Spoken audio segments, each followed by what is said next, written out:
Nodal officer साहब आपको पूरा समझा रहे थे इस कार्यक्रम का विषय।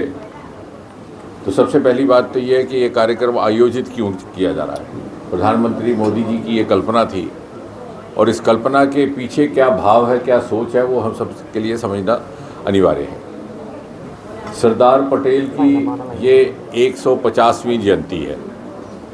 देश भर में इसको मनाने का एक कार्यक्रम भी बना, योजना बनी है। सरदार पटेल क्या ये कार्यक्रम मनाने की आवश्यकता क्यों रही?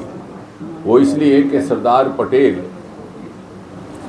एक बहुत महान व्यक्ति, महान नेता तो थे ही थे, लेकिन आज़ादी के बाद जितनी भी सरकारें रही हैं शायद वो उनके साथ वो इंसाफ ना कर सकी जिसके वो हकदार थे।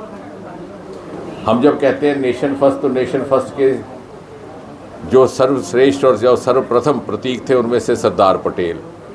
हम ये भी जानते हैं कि कांग्रेस पार्टी की अधिकतर प्रदेश इकाइयों ने ये सिफारिश की थी कि भारत के प्रथम प्रधानमंत्री सरदार वल्लभ भाई पटेल हों, लेकिन जब बापू गांधी ने हस्तक्षेप किया तो सरदार पटेल ने उसे प्रतिष्ठा का विषय ना बनाते हुए, किसी विवाद को ना उत्पन्न हो, इस सोच के साथ पूरे समर्पण भाव से जवाहरलाल नेहरू जी को प्रधानमंत्री बनना स्वीकार किया। हालांकि बहुमत उनकी पार्टी का, उनके दल का, समाज का इनके पक्ष में था। उसके उपरांत एक बहुत बड़ी चुनौती भारत के लिए आई जब अंग्रेज़ भारत को विभाजित करके गए। शुरू में तो लॉर्ड माउंटबेटन के यहाँ जब ये योजना बनी तो मंसूबा ये था कि 3 हिस्सों में तकसीम कर दिया जाए, हिंदुस्तान, पाकिस्तान और प्रिंसिस्तान, यानी आपस में लड़ते रहे। राजवाड़े 560 से अधिक या 550 से अधिक वो अपनी जगह राज करते रहे। कुछ हिस्सा इस्लाम के नाम पर पाकिस्तान को दे दिया जाए और शेष रहे जो ब्रिटिश इंडिया था वो हिंदुस्तान बनकर। लेकिन उस समय के नेताओं ने इस विकल्प को स्वीकार नहीं किया, लेकिन आखिरकार बंटवारा हुआ, हिंदुस्तान और पाकिस्तान का विभाजन हुआ। विभाजन करने के लिए लॉर्ड माउंटबेटन ने लंदन चिट्ठी लिखी।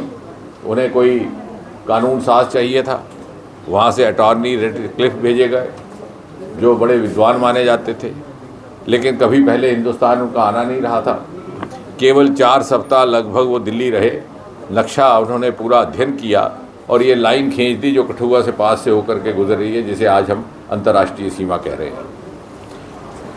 और इतनी बेरहमी से ये बंटवारा हुआ कि रॉडक्लिफ ने अपने एक पत्र में ये लिखा भी था कि मेरा काम अब समाप्त हो गया है, मैं जल्दी से हिंदुस्तान से कूच करने वाला हूँ, वरना 10 लाख से भी अधिक लोग मेरे खून के प्यासे मुझे ढूंढने आएंगे जो घर भर बेघर हो जाएंगे। यानी ये समझते हुए भी, लेकिन एक असमंजस की स्थिति, अस्थिरता की स्थिति भारतीय उपमहाद्वीप में बनी रहे, इस सोच के साथ ये षड्यंत्र रचा गया, कत्लो गारत हुई। हालांकि आम मानस कभी बंटवारे के पक्ष में नहीं था। यहाँ तक कि मुसलमान समुदाय के भी बुद्धिजीवियों ने इसका विरोध किया। प्रोग्रेसिव राइटर्स फोरम एक स्थापित की गई जिसमें कैफी आज़मी थे, साहिर थे, अकबर इलाहाबादी थे। उन्होंने पुरजोर विरोध किया, लेकिन आखिरकार शायद 2 व्यक्तियों की महत्वाकांक्षा, पंडित जवाहरलाल नेहरू और मोहम्मद जिन्ना की, बंटवारा होके रहा।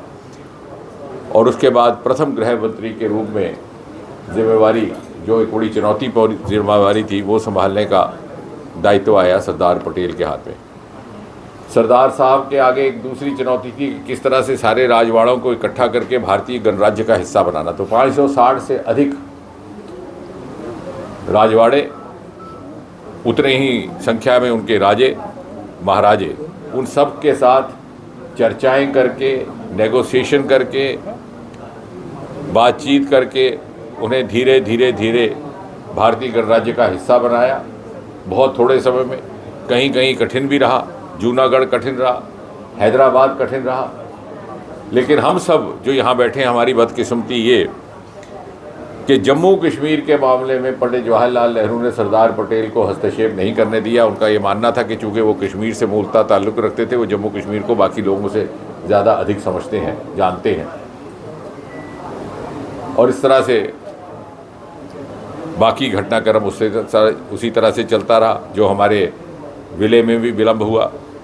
और मैं अक्सर ये कहता हूँ कि यदि सरदार पटेल को जम्मू कश्मीर की जिम्मेवारी उसी तरह दी गई होती जिस तरह से कि बाकी राजवाड़ों की वो जिम्मेवारी संभाले हुए थे, तो शायद यह ना जंग होता, और जो आज पाक अधिकृत जम्मू कश्मीर POJK है, ये भी सामने मसला बन के ना आता। If Sardar Patel had been allowed to handle Jammu and Kashmir in the same manner in which he handled the other 560 odd principalities of this country, maybe we would not have had to face the issue of POJK today. लेकिन ऐसा हो ना सका। उसके बाद पाकिस्तान की ओर से हमला हुआ। नेहरू जी उस समय भी इस असमंजस में थे कि फ़ौज भेजी जाए कि ना भेजी जाए, हालांकि महाराजा हरि सिंह ने तलब की थी। ये बातें मैं इसलिए कह रहा हूँ कि जब हम 150 साल मनाते हैं तो हम कठुआ वासियों के लिए, हम जम्मू कश्मीर वासियों के लिए इसका एक अलग सा महत्व है, एक विशेष अहमियत है। उस समय भी सरदार पटेल ने बड़ी दृढ़ता के साथ कहा कि फ़ौज भेजी जाए, और इस तरह से हमारा पूरा का पूरा इलाका, उड़ी इत्यादि का जो शायद पाकिस्तान के कब्ज़े में होता है, और शायद श्रीनगर का शहर भी, वो बचा लिया गया। लेकिन फिर बिना सरदार पटेल को कॉन्फिडेंस में लिए हुए, बिना उनसे चर्चा किए हुए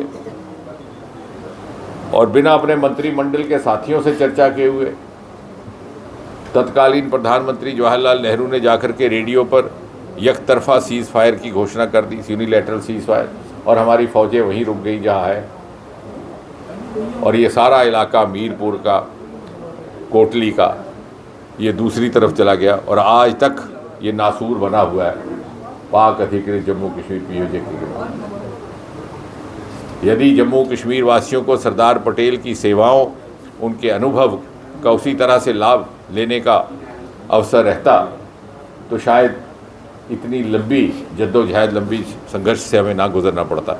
और इस तरह से दो विशेष व्यक्ति, सरदार पटेल और श्यामा प्रसाद मुखर्जी, जिनकी गिरफ्तारी भी यहाँ नज़दीक ही माधोपुर के पुल पर हुई, जो पिछले सैलाब में जिसको क्षति पहुँची है, अगर ये दो व्यक्तियों को उस समय अपनी बात जिस तरह से वो रख रहे थे, या जो उनकी राय थे उस पर वो तत्कालीन सरकार कायम रहती, तो शायद भारत का इतिहास, जम्मू कश्मीर का इतिहास, बल्कि मैं तो कहूँगा पूरे के पूरे भारतीय उपमहाद्वीप का इतिहास अलग होता।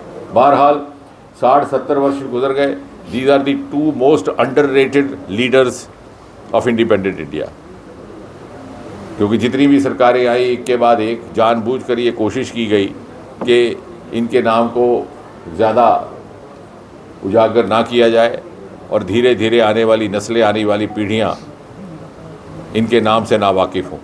ये श्रेय प्रधानमंत्री मोदी जी को जाता है। उन्होंने सबसे पहले ये बीड़ा उठाया था जब वो मुख्यमंत्री थे, और उस समय उन्होंने दुनिया की सबसे ऊंची प्रतिमा सरदार पटेल की केवड़िया नगरी गुजरात में स्थापित की थी, जो आज एक हेरिटेज पॉइंट भी है और टूरिस्ट पॉइंट भी है। और उस हम सभी कार्यकर्ताओं की, हम जितने बैठे हैं, बबलू जी हैं, हमारी बड़ी वरिष्ठ कार्यकर्ता उपदेश जी हैं, हम सब ने यहाँ से लोहा इकट्ठा करके भेजा था गुजरात, कि वहाँ उस समय हमारे वरिष्ठ नेता और तत्कालीन मुख्यमंत्री जी का आह्वान था कि देश के हर कोने से सामग्री लोहा भेजा जाए जो उस प्रतिमा की निर्माण में होगा। तो आपको याद होगा यहाँ से गाड़ियाँ भी, यानी पहली बार मोदी जी की सोच थी कि सारे देशवासियों को इकट्ठा किया, सरदार पटेल को जो अपने तरफ से वो श्रद्धांजलि देना चाह रहे थे मुख्यमंत्री के रूप में, उसके सभी देशवासी हिस्सेदार बने, और हम सब जो उस समय के सक्रिय कार्यकर्ता थे या युवा कार्यकर्ता थे, उन्हें भी उनके इतिहास से परिचित होने का अवसर मिले। फिर उसके बाद प्रधानमंत्री बनने के बाद सरदार पटेल को समय समय पर मोदी जी ने आदर भी दिया, और अखंड भारत जिसकी कल्पना सरदार पटेल ने की थी और जिसके लिए उन्होंने अपना सारा जीवन समर्पण किया, उसको अपना लक्ष्य बना करके अखंड भारत से आत्मनिर्भर भारत की ये यात्रा भी मोदी जी ने ही हमारे सामने उसकी कल्पना रखी, और आज उसकी अगुवाई कर रहे हैं। और ये मोदी जी की सोच थी कि आने वाली नस्लों को किस लिए इससे वाकिफ़ करवाया जाए। जैसे कि अभी हमारे नोडल अफसर साहब कह रहे थे, 6 अक्टूबर को ये ऑनलाइन कार्यक्रम प्रारंभ हो चुका है, जिसमें नौजवान, छात्र, अन्य लोग क्विज़ कॉम्पिटिशन्स, ऐसे कॉम्पिटिशन्स, निबंध कॉम्पिटिशन में भाग ले रहे हैं। और अब 31 अक्टूबर से, जबकि सरदार साहब का जन्मदिन रहता है, उस दिन से ये पद यात्राओं का क्रम शुरू होगा। और जो इनकी योजना है उसके अनुसार प्रत्येक ज़िले में कम से कम 3-3 पद यात्राएँ निकाली जाएंगी, 8-8, 10-10 किलोमीटर की। रास्ते में स्वच्छता का भी अभियान होगा, रास्ते में स्वदेशी अभियान भी होगा, रास्ते में आत्मनिर्भर भारत की चर्चा भी की जाएगी। और देश भर से ये पदयात्री एक जगह इकट्ठा होंगे। 4 हमारे नोडल पदयात्री रहेंगे, 4 नगर इंतखाब किए गए हैं, जिसमें मुंबई, दिल्ली, नागपुर, जयपुर। और फिर चारों स्थानों से इकट्ठा होकर के वो पहुँचेंगे जो सरदार पटेल जी का जन्म स्थान है कर्मसार, वहाँ पर वो 25 नवंबर को पहुँचेंगे। जैसे हमने पहले भी इस प्रकार की यात्राओं का आयोजन किया है, दूसरे व्यक्तित्वों को लेकर के, दूसरे विषयों को लेकर के। और 25 नवंबर से फिर वो कूच करेंगे केवड़िया की ओर, जहाँ पर के प्रधानमंत्री जी ने सरदार पटेल की प्रतिमा का निर्माण किया हुआ है।